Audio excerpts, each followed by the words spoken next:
Sidang MKD DPR hari ini menghadirkan saksi Luhut Binsar Panjaitan baru saja berakhir, dan untuk mengetahui informasi dari DPR, kita bergabung dengan Cikal Multazam. Ya Cikal, apa saja hasil dari sidang MKD hari ini?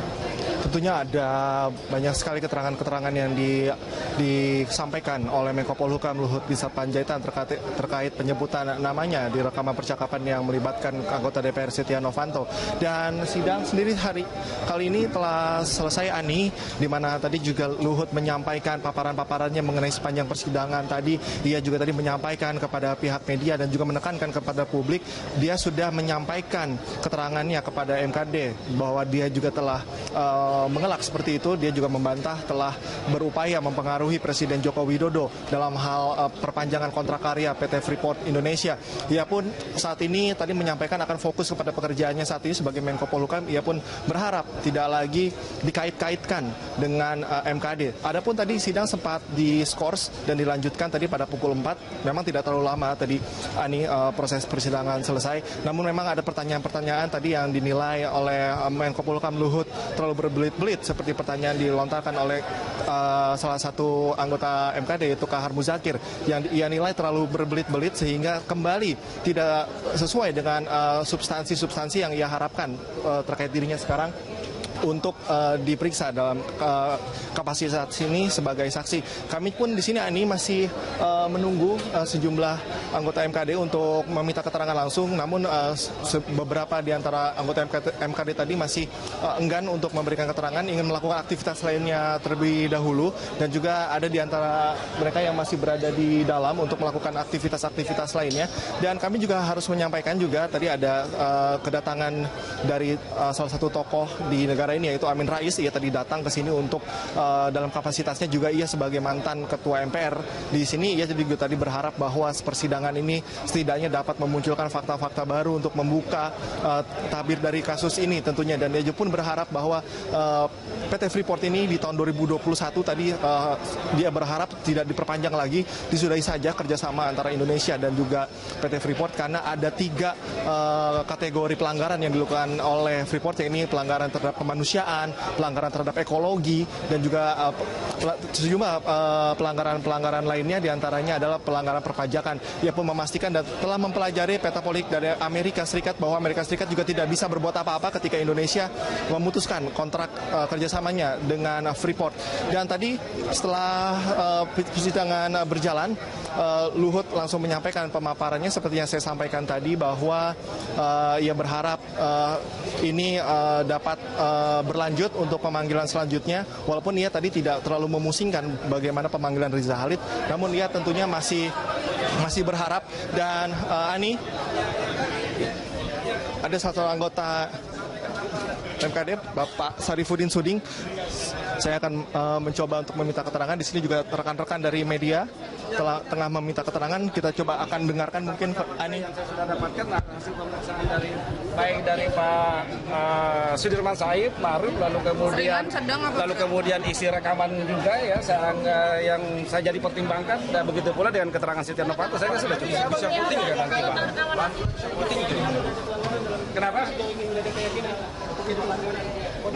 Ya nantilah, nanti pada saatnya nanti Anda bisa baca saya punya draft putusan. Bisa voting nggak nanti nih, Pak? Ya. Tentang rekaman asli. Saya kira itu tidak penting bagi saya. Yang paling penting bagi saya itu adalah isi rekaman. Persoalan menyangkut masalah bukti rekaman yang dipersoalkan bahwa itu ilegal dan legalnya itu nanti ranah hukumnya sana. Rekomendasinya isi rekamannya tentang pertemuannya itu yang paling penting. Substansinya berarti gitu ya, Pak? Iya. Bukan persoalan dari mana didapatkan bukti rekaman itu, menurut saya. Bukti rekaman yang dianggap legal atau tidak legal nanti kejaksaan nanti dipersoalkan. Tapi bagi saya isi rekamannya itu yang paling penting. Nanti hasilnya ini nanti, Pak, untuk konsinyering nanti. Karena hasil rekaman itu sendiri kan tidak dibantah oleh Pak Setia Novanto. Dia hanya keberatan dan perekaman dilakukan tanpa seizin dan sepengetahuan dia. Tapi isi rekaman tidak dibantah secara tegas.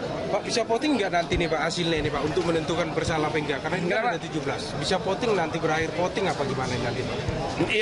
Ya saya kira ketika masing-masing anggota memberikan suatu pandangan, ya kayak kita mengambil keputusan kayak majelis hakim mengambil keputusan di pengadilan negeri lah.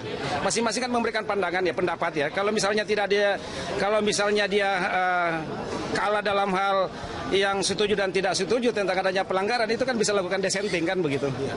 Pendapat yang berbeda. Artinya nanti kan ini kan ada 17 ini Pak. Kalau ada 9 nanti lawan 8 artinya dia bisa dianggap tidak bersalah mungkin atau mungkin dianggap bersalah mungkin gitu Pak.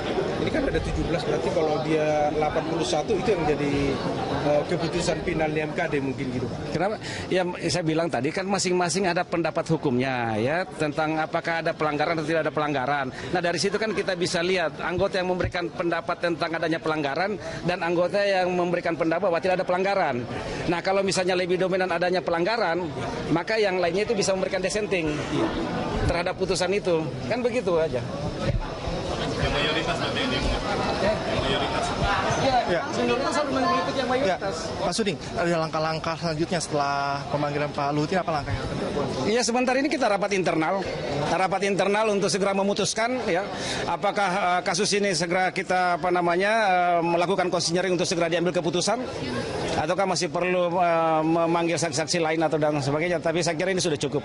Untuk pemanggilan dari Rizal Halid sendiri bagaimana langkah selanjutnya Pak? Apakah dijemput paksa atau seperti itu? Nah saya kira pemanggilan ya untuk lakukan ada pemanggilan kalau misalnya dari hasil kesimpulan kita, hasil kesimpulan rapat internal ini sudah dianggap sebagai sudah cukup ya dalam hal mengambil suatu kesimpulan untuk merumuskan suatu keputusan kan begitu. Saya kira kan intinya di situ. Intinya kan di situ bagaimana agar keputusan yang diambil itu bisa mempertimbangkan salah atau tidaknya gitu loh ya tentang dugaan adanya pelanggaran etika ya kan begitu.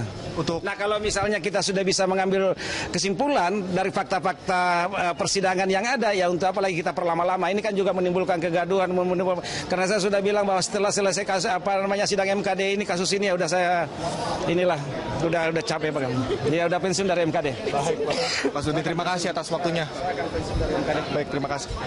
Ya, Ani tadi bagaimana disampaikan oleh anggota MKD itu Sadifuddin Suding bahwa ia juga berharap seluruh anggota MKD bisa satu sinergi, satu suara agar mempercepat lagi ya, proses dari persidangan ini dan tentunya ini juga yang diharapkan oleh publik di mana proses ini juga harus diselesaikan dengan secepatnya. Ani.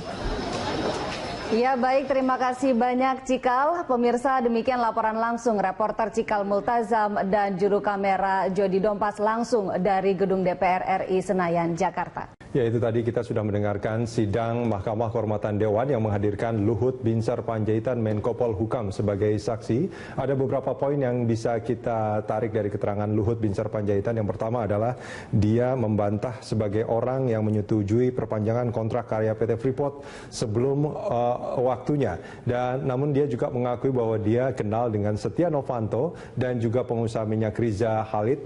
Dua orang ini adalah orang yang saat ini menjadi perbincangan karena berada dalam di sebuah rekaman yang saat ini sedang dijadikan alat bukti dalam sidang dan pemirsa kita akan mencoba kembali untuk ke DPR untuk menyaksikan secara langsung keterangan dari Luhut Binsar Panjaitan yang saat ini berada di sana. Memberikan pertanyaan-pertanyaan yang saya jawab dalam bidang tugas saya. Nah, saya hanya berharap pada teman-teman wartawan juga sekalian, mari kita serahkan kepada Mahkamah Kehormatan DPR untuk membuat keputusan apapun itu sehingga kegaduhan ini cepat berlalu. Yang salah, kalau memang ada salah, nanti biar ditindak sesuai peraturan perundang-undangan yang lalu. Yang kedua, saya juga menghimbau, mari kita jangan hidup dengan gosip, dengan hal-hal yang tidak perlu, tapi marilah kita hidup dengan fakta-fakta yang kita bisa kedepankan. Yang ketiga, marilah kita juga bersama-sama membangun bangsa ini dengan baik. Dan ini pembelajaran yang sangat baik buat kita semua, buat pejabat-pejabat untuk berhati-hati, tidak membuat potensi-potensi pelanggaran yang tidak diinginkan di masa-masa yang mendatang. sekali lagi pada Anda sekalian, teman-teman wartawan yang muda, saya sebagai senior kalian himbau, mari kita semua rapatkan barisan lagi untuk membangun negara bangsa yang kita cintai ini. Jangan kita framing diri kita menjadi masuk dalam kelompok-kelompok perpecahan, kelompok sana, kelompok sini, tetapi kelompok kita adalah kelompok negara Kesatuan Republik Indonesia yang kita cintai dan banggakan. Sekian, terima kasih, dan saya terima kasih pada semua teman-teman wartawan yang telah mengcover ini, dan sejak ini saya tidak akan mau mengomentari lagi masalah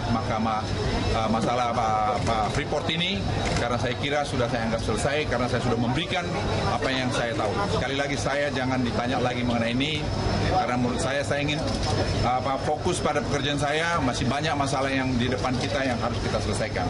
Sekali lagi saya terima kasih dan menghormati cover yang saudara lakukan, dan saya mohon juga teman-teman wartawan, adik-adik wartawan juga menghormati juga apa keinginan kita untuk membawa negara ini lebih bagus lagi. Sekian, terima kasih.